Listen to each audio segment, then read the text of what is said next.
The World Wide Web, where you're likely watching this video, is used by millions of people every day for everything from checking the weather, ordering food, and chatting with friends, to raising funds, sharing news, or starting revolutions. We use it from our computers, our phones, even our cars. It's just there, all around us, all the time. But what is it exactly? Well, first of all, the World Wide Web is not the Internet, even though the terms are often used interchangeably. The Internet is simply the way computers connect to each other in order to share information. When the Internet first emerged, computers actually made direct calls to each other. Today, networks are all around us, so computers can communicate seamlessly. The communication enabled through the Internet has many uses, such as email, file transfer, and conferencing. But the most common use is accessing the World Wide Web. Think of the web as a bunch of skyscrapers, each representing a web server, a computer always connected to the Internet, specifically designed to store information and share it. When someone starts a website, they are renting a room in this skyscraper, filling it with information and linking that information together in an organized way for others to access.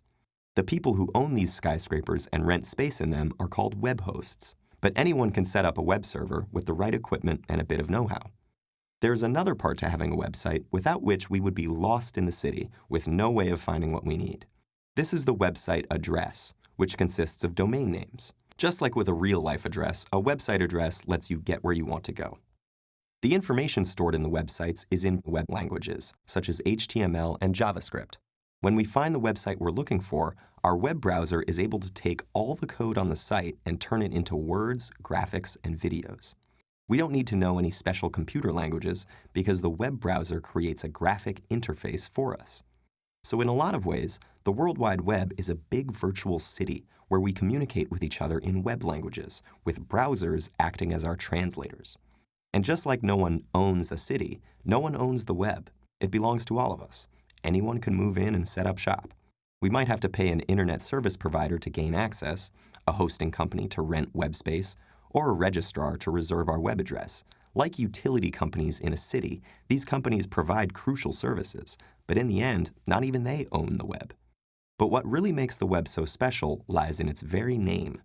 Prior to the web, we used to consume most information in a linear fashion. In a book or newspaper article, each sentence was read from beginning to end, page by page, in a straight line until you reached the end. But that isn't how our brains actually work. Each of our thoughts is linked to other thoughts, memories, and emotions in a loose, interconnected network, like a web.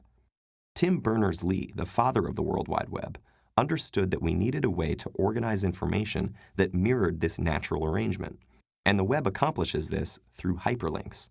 By linking several pages within a website or even redirecting you to other websites to expand on information or ideas immediately as you encounter them, hyperlinks allow the web to operate along the same lines as our thought patterns. The web is so much a part of our lives because in content and structure, it reflects both the wider society and our individual minds. And it connects those minds across all boundaries, not only ethnicity, gender, and age, but even time and space.